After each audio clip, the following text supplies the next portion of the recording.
हमारा प्रश्न है x के विभिन्न मानों के लिए x का मान ज्ञात करके x और x स्क्वायर के मानों के बीच एक आलेख खींचिए। x का मान ऋण 4 से धन 4 पूर्णांक संख्याएं हैं।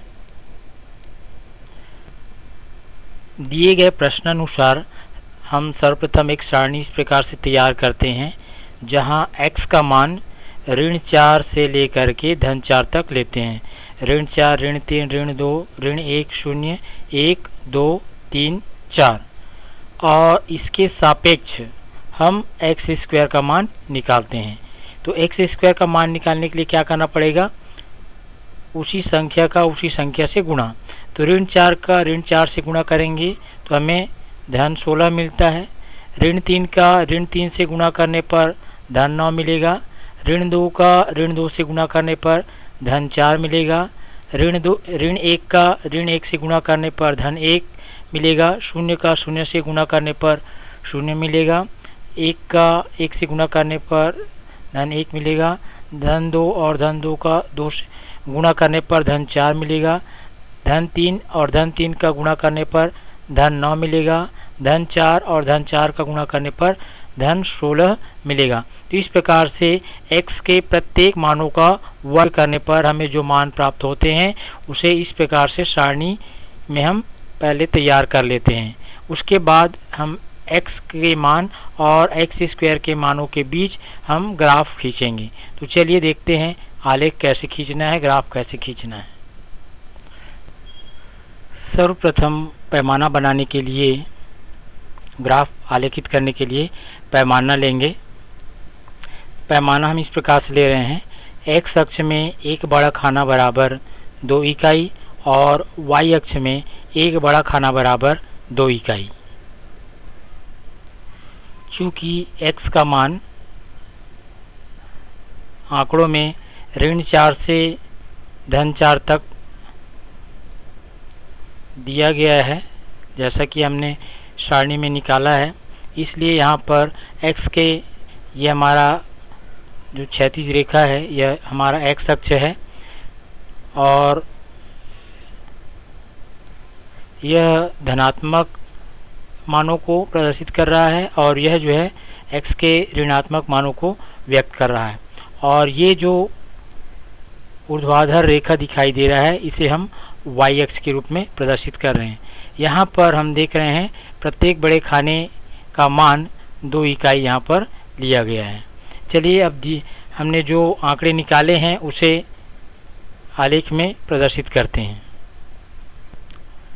आंकड़ों में सर्वप्रथम हम देखते हैं जब x का मान ऋण 4 है तो एक्स स्क्वायर का मान 16 है। तो यहाँ पर हम देखेंगे x का ऋणात्मक मान कहाँ पर है, ये ऋण 4 और एक्स स्क्वायर ये हमारा एक्स स्क्वायर के मानों को व्यक्त कर रहा है y अक्ष।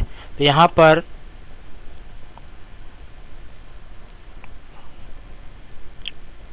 ये x अक्ष में x का मान ऋण 4 और इसके सापेक्ष एक्स स्क्वायर का मान 16 है। तो यहाँ पर हम देखेंगे दोनों रेखाएं कहाँ पर मिल रही है, तो देखिए ये रेखा और ये 16 यहाँ पर मिल रही है। तो इसे हम एक बिंदु से व्यक्त करेंगे और ये हमारा प्रथम बिंदु A प्राप्त हो जाता है जिसका निर्देशांक ऋण 4 और 16 है। ये ऋण 4 x के मान को और 16 एक्स स्क्वायर के मान को व्यक्त करता है। चलिए अगला आंकड़ा देखते हैं। ऋण 3 x का मान ऋण 3 है तो उसका एक्स स्क्वायर अर्थात उसका वर्ग 9 प्राप्त होगा। तो यहाँ पर आप देखेंगे ऋण 2 और ऋण 4 के बीच में जो रेखा होगी वह हमारा ऋण 3 होगा और 9 यहाँ पर 8 और 10 के बीच की जो रेखा होगी यह जो है 9 को व्यक्त करेगा। तो इस प्रकार से यहाँ पर आप देखेंगे ये जो बिंदु B है यह ऋण 3 और 9, ये बिंदु B के निर्देशांक ऋण 3 और 9 यहाँ पर प्रदर्शित करेंगे। जो ऋण 3 है वह x का मान होगा और धन 9 एक्स स्क्वायर के मान को यहाँ पर व्यक्त करेगा। अगला आंकड़ा है x का मान ऋण 2 और x स्क्वायर का मान 4। तो ये हमारा x का ऋणात्मक मान ऋण 2 और x स्क्वायर का मान जो y अक्ष में है ये 4। तो दोनों रेखाएं जहाँ पर मिल रही है ये हमारा अगला बिंदु होगा और इसे हम बिंदु C से इस प्रकार से व्यक्त करेंगे। इसी प्रकार अगला बिंदु होगा हमारा जहाँ पर x का मान ऋण 1। तो यहाँ पर ध्यान देंगे ऋण 1 कहाँ पर होगा, ये 0 और ऋण 2 के बीचों बीच ये जो रेखा होंगी ये हमारा ऋण 1 को व्यक्त करेगा और इसके लिए इसका वर्ग 1 जो है यहाँ पर देखेंगे 0 और 2 के बीचों बीच जो रेखा आप खींचेंगे वह जो है धन 1 को व्यक्त करेगा। तो बिंदु D हमारा जो है ऋण 1 और 1 को व्यक्त करता है। चलिए इसी प्रकार से अगला जो मान दिया गया है उसकी ओर बढ़ते हैं। यहाँ पर x का मान जब 0 है तो उसका वर्ग भी 0 प्राप्त हो रहा है। तो यहाँ पर इसे हम बिंदु E से व्यक्त करेंगे। यहाँ पर ध्यान देंगे ये x अक्ष है तो यहाँ पर x का मान 0 है। इसी प्रकार से x स्क्वायर का मान जिसे हम y अक्ष में हमने प्रदर्शित किया है तो यहाँ पर भी इसका मान जो है यहाँ पर 0 है। तो यह बिंदु E जो है x का मान और x स्क्वायर के मानों को इस प्रकार से प्रदर्शित करता है। चलिए अब x के धनात्मक मानों की ओर हम बढ़ते हैं। जब x का मान 1 है तो x स्क्वायर का मान भी 1 है। उसी प्रकार यहाँ पर हम ध्यान देंगे 0 और 2 के बीचों बीच जो रेखा है वह धन 1 को व्यक्त करेगा। तो यह बिंदु F के निर्देशांक हमें 1 1 इस प्रकार से प्राप्त हो जाता है।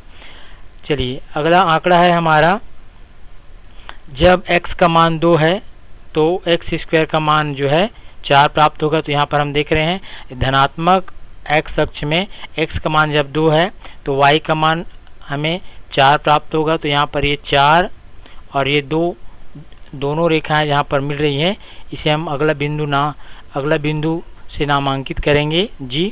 इसके निर्देशांक और व्यक्त करेंगे 2 और 4। जो प्रसर कोष्ठक के अंदर प्रथम जो अंक लिखे हैं यह x अक्ष के निर्देशांक होते हैं और बाद में जो अंक लिखे हैं यह y अक्ष के निर्देशांक होते हैं। चलिए इसी प्रकार से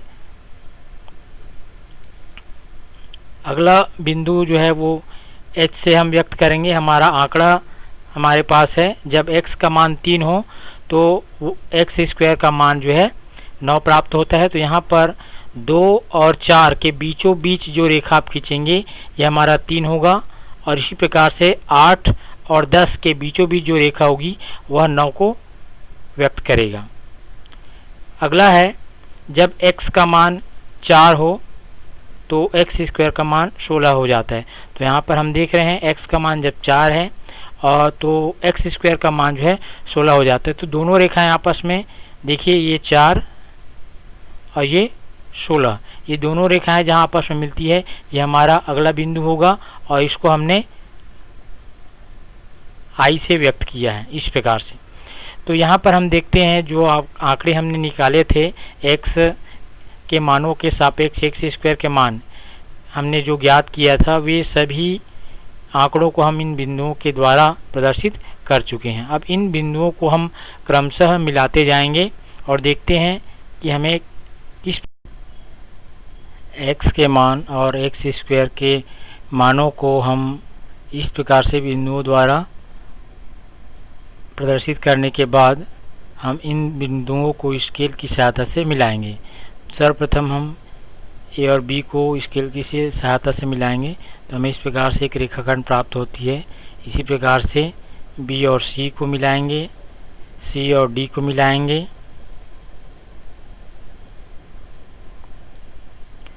D और E को मिलाएंगे, E और F को मिलाएंगे, F और G को मिलाएंगे, G और H को मिलाएंगे, H और I को मिलाएंगे।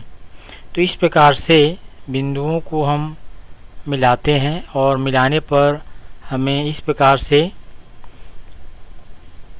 एक वक्राकार आलेख प्राप्त होता है।